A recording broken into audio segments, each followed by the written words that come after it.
Good morning. Happy Tuesday. How are you today? Today we're reading chapters 9 and 10 from Mercy Watson, Something Wonky This Way Comes by Kate DiCamillo, illustrated by Chris Van Dusen. Remember, she's at the Bijou and the drive-in theater, and she smells her favorite thing. What's her favorite thing? Butter, of course. Mercy stopped. She sniffed. The smell of butter was very strong. The smell of butter was very near. The smell of butter was coming from the back seat of a station wagon. Mercy stuck her head in the window. She sniffed again. There we go. The smell of butter was coming from an extremely large bucket in the hands of a very small child. Mercy helped herself. The child screamed, "Papa, Papa, a monster is eating my popcorn!" Mercy chewed. The popcorn was drenched in butter. It was delicious. I think I might have that same reaction if a pig were eating my food. A man stuck his face in Mercy's snout. "What do you think you're doing?" the man said. What did Mercy think she was doing? She thought she was enjoying a buttery snack. "Get out of here," he shouted. He gave Mercy a very forceful shove. Popcorn went flying everywhere. Mercy thought, well, maybe it's time to move on. She got the message, didn't she? Look at this gentleman. He's very angry, isn't he? I'd be angry too. Chapter 10. In the front row of the Bijou drive-in, Officer T sat up straight in his seat. Officer T said, "Did you hear that?" Mrs. T said nothing. "Was that a scream of distress?" Officer T said. "Sounded like a scream of distress to me," he said to himself. "Is someone in trouble?" Officer T asked.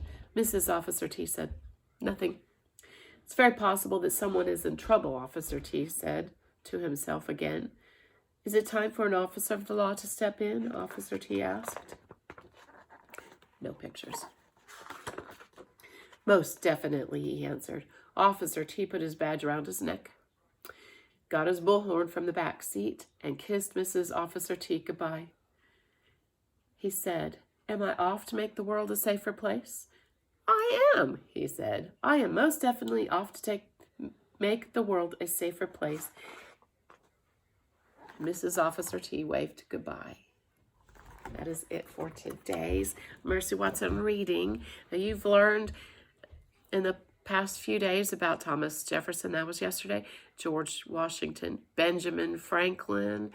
You've learned about all these famous people that you've heard these names before. We've heard some big words too. Two of these words we're going to learn about today. They're very important in understanding how our country was formed and some of the ideas behind it. The two words are liberty and justice. You've heard those two words before when they have been, when we have said the Pledge of Allegiance. Those are the last words you say, remember, with liberty and justice for all. Liberty is freedom. And we say liberty because it means that we fought against Great Britain so that we could be free, because what was going on in America was not equal to what was happening in Great Britain. We wanted to make our own laws. We didn't want them to tell us what to do. The other word is justice. Say justice.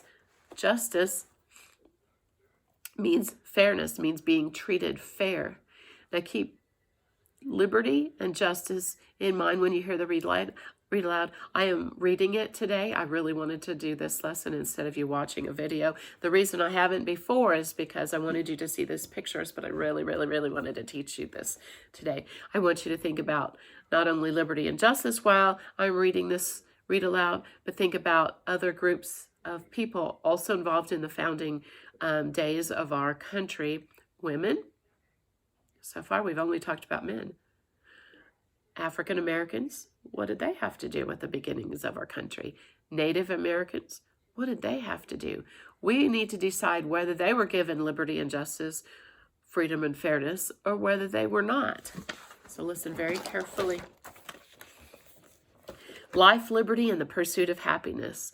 Those words are in the Declaration of Independence. Thomas Jefferson wrote, "We hold these truths to be self-evident, that all men are created equal, that they are endowed by their Creator with certain unalienable rights." That means rights that can't be taken away. That among these are life, liberty, and the pursuit of happiness. Now, as I've just said, Thomas Jefferson wrote that as part of our Declaration of Independence.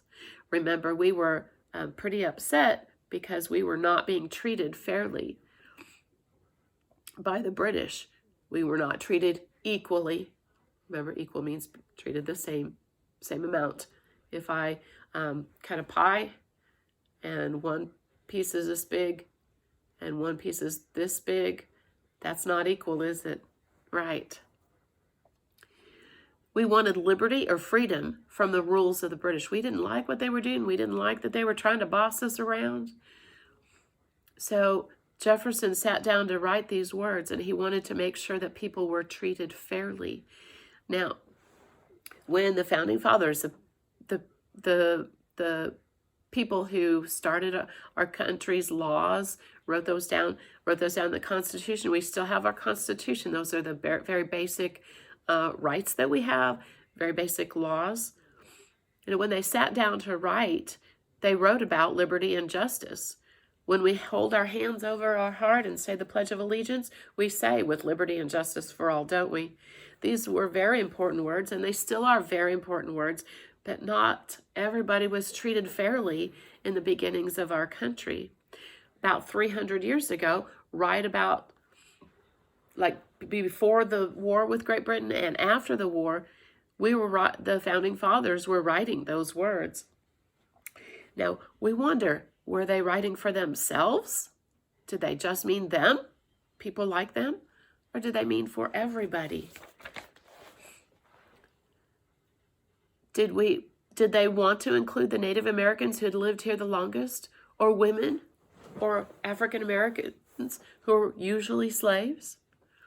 Now, these are very smart men.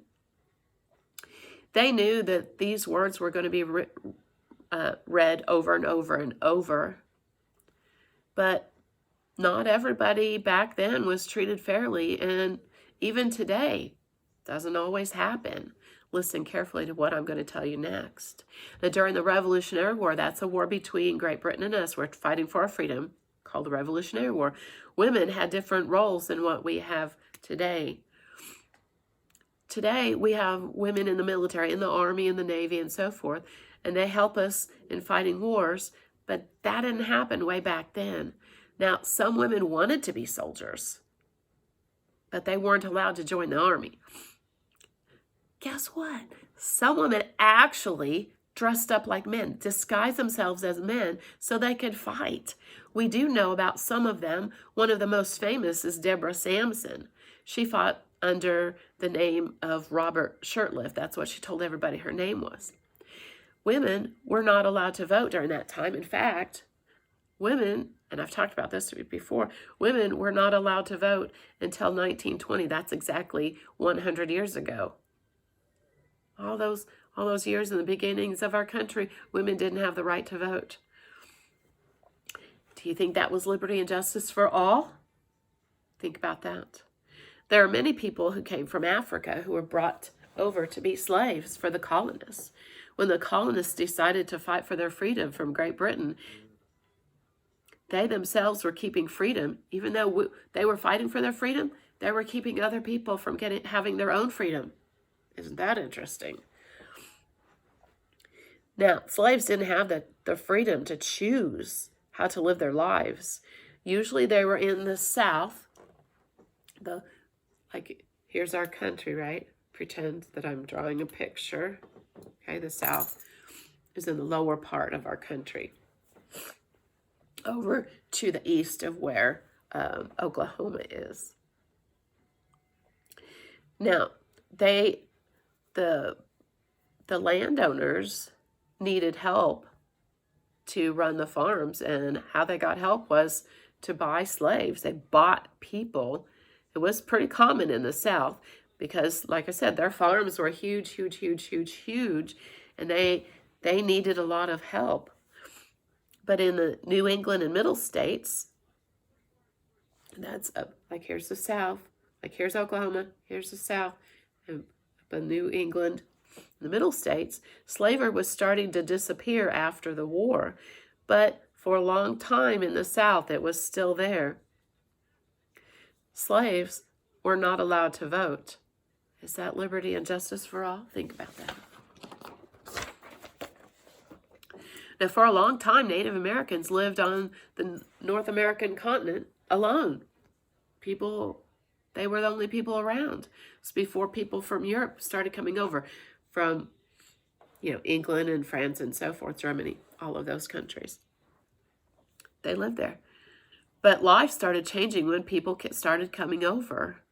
This was years and years before the war with Great Britain. Some of them were very helpful to the colonists. They traded with them. However, and you'll learn more about this in second grade, it wasn't long before the colonists started moving west, out toward Oklahoma and past. They were pushing Native Americans off their land. I can't wait for you to hear this in second grade. You're not going to believe it. Oh my goodness. Native Americans were also not allowed to vote. Was that liberty and justice for all? Think about that. We talked about the women. Couldn't even vote. Couldn't do this, couldn't do that. The slaves had no rights whatsoever. Was that liberty and justice for all? The Native Americans were pushed off their land just because the colonists wanted it. They had no right to take it from the Native Americans. They had it stolen from them. Really, that's exactly what happened.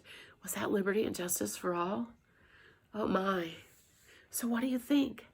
Was the decision of our nation's founders to fight a 6-year war for independence a wise decision? Sure. Now, the government they set up, that's been almost 200 years ago, about 200 years ago, has served as a model for the rest of the world. It was not fair to everybody in those early years, and there's so many ways that we can improve the way people are treated. But it's up to us, we the people.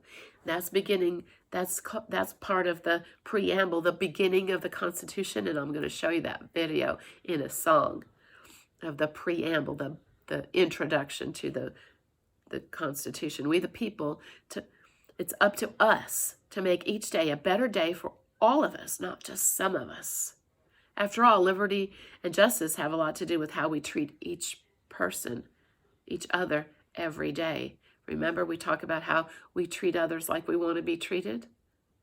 Think about that. Now, what 2 words? Let's ask. I'm going to ask you some questions. You can just answer them to your family. You don't have to write these down. What 2 words are we talking about? Liberty and justice. Now, the Declaration says that all men are created equal, but who didn't really have any rights at all that we've talked about? Women, African Americans, and Native Americans.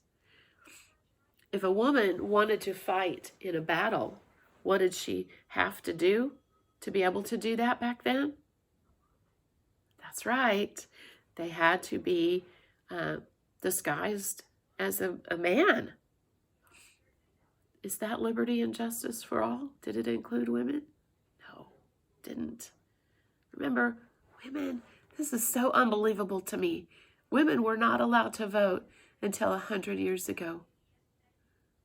100 years ago. And this was a long, long, long time before that. Women still didn't have those rights. We do have those rights now. And I don't take that lightly. It's very important because I know that a lot of women fought really hard so that we have the right to vote. African Americans a lot of them were slaves. Not all of them, but most of them. We could say most. They didn't have the freedoms. They were not allowed to vote. They were told what to do, when to do it. They could not make any decisions at all. Is that fair? No. Native Americans were pushed off their land, had their land stolen. They were not allowed to vote. Not liberty and justice for all, is it? Say the word equally with me. equally. Equal means treating someone exactly the same as another person.